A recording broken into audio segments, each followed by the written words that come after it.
Every year when college football rolls around, it makes me go back and think of these two guys that ESPN would put out there every Saturday. And oh boy, if you don't remember this, I honestly feel bad for you. Or maybe you're lucky. Notre Dame, 24, Alabama, 10. That was so elegantly put, Coach. You know, you've won me over. I'm picking Notre Dame. I changed my mind. You won me over.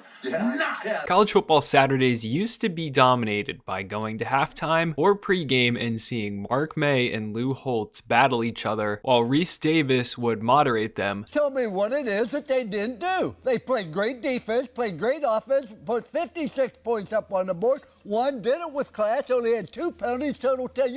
Tell me what in the world do you want them to do that they didn't do today? And you might be too young to even remember these guys. They last appeared together in 2015, which was actually a long time ago, even though it might not feel like it. And basically, anytime college football was brought up on ESPN, whether it was college football scoreboard, college football final through the week, it didn't matter if it was Saturday or the rest of the week, Mark May or Lou Holtz would dominate the coverage of college football on ESPN. I rule in favor of Councilman May. Yeah, it's tipping. It's tipping. I have a clue what it takes to win. You've never been a coach. You've never done anything except carry a coach off the field after he won with you sitting on the bench. They were always panelists whenever the game would go to halftime or the game would end. Now, what makes these two interesting is because it felt like they never knew what they were talking about. And I'll tell you what, if they play for the BCS championship, Your Honor, I'll guarantee you this. I'll grant you this. I'll dress in a leprechaun suit in the last final of the year and prance around this studio. Poor old Notre Dame, wake up the echoes, cheering her name. That's pretty good, Mark. And if you'll put your heart into it a little bit more, you'll really become true a Notre Dame man. Won't it feel good, Mark? Obviously, if you know Lou Holtz, he has a very distinct voice, and he also sometimes just starts rambling on about who knows what. They will get to talk a whole lot more at halftime. I promise. Well, I don't get the rain man calm. But their defense pick up 1 touchdown, can't get fair by 1 touchdown.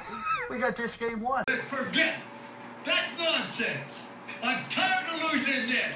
I need it. I'm sick of it. No more. I ain't doing it. Jimmy Clausen has been outstanding. In 5 football games, he's thrown for 313 yards a game, completed 68% of his passes. I want to tell you, you're going to regret this. Once again, you made a bad decision. His passion for Notre Dame obviously led the conversation, but sometimes it felt like Lou Holtz never knew what he was talking about. And then with Mark May, he was notoriously a Big Ten hater and really hated Ohio State. Ohio State's like liverwurst. Their fans, they have to love Ohio State blindly, and they do. So they're going to look at this like this was a great victory, and it was not a great victory. Now, according to Lou Holtz, these two would get up there and argue without any script. Mark May is a great guy. We have no teleprompter, no script, no rehearsal, but we have a difference of opinion. I love him, but he was a player as a coach. He made suggestions, I made decisions. He showered after work, I showered before work. You know, we just have a different way that we look at things. And it never made sense. They stood firmly against each other, sometimes getting a little bit personal with their takes. Well, I want to tell you, this finally that you won one, I'm happy to see it because you sure did win on the field with Pittsburgh. In Notre Dame's schedule this year, how many top 25 teams are on that schedule and conference champions? I don't know. I sound like Joe Pesci in here.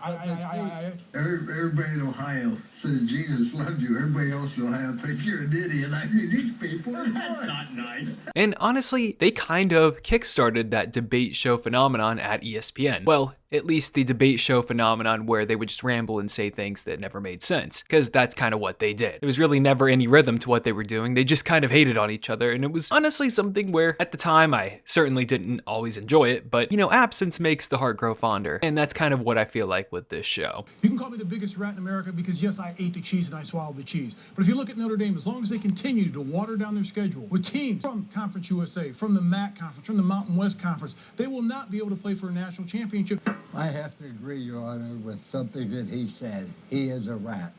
I think we all agree with that. He has violated the one basic principle that I've tried to follow most of my life, and that is better to keep your mouth shut and let people think you're an idiot than to open it and leave no doubt. Now, they would go every Saturday, and Reese Davis would host the show. They even did a segment called Final Verdict. Reese would dress up in a judge outfit, and then Mark May and Lou Holtz would get up there and just argue against each other and take a stance on whatever topic it was. Counselor Holtz, I am very, very disappointing your conduct in this court. You took a couple of personal I shots at care your less. close. And it's just kind of one of those quirky little things at ESPN that you just really miss on college football Saturdays for some reason. It's like you can't even remember who hosts the halftime shows on ESPN anymore. But every Saturday back in the day, you knew it was going to Lou Holtz and Mark May. And you might have not liked it, but it was what we got. And honestly, looking back, I kind of miss it. And while researching a little bit about this, I had no clue this existed, but it turns out that Mark May and Lou Holtz still did a show together up until recently, I think. They did it on YouTube. I didn't even know this was a thing. I'm gonna have to go back and actually watch some of these clips just to catch up with these guys because they were a big part of everybody's childhood that grew up watching college football in the 2000s and 2010s, and I don't know if we'll ever see a duo quite like these two again.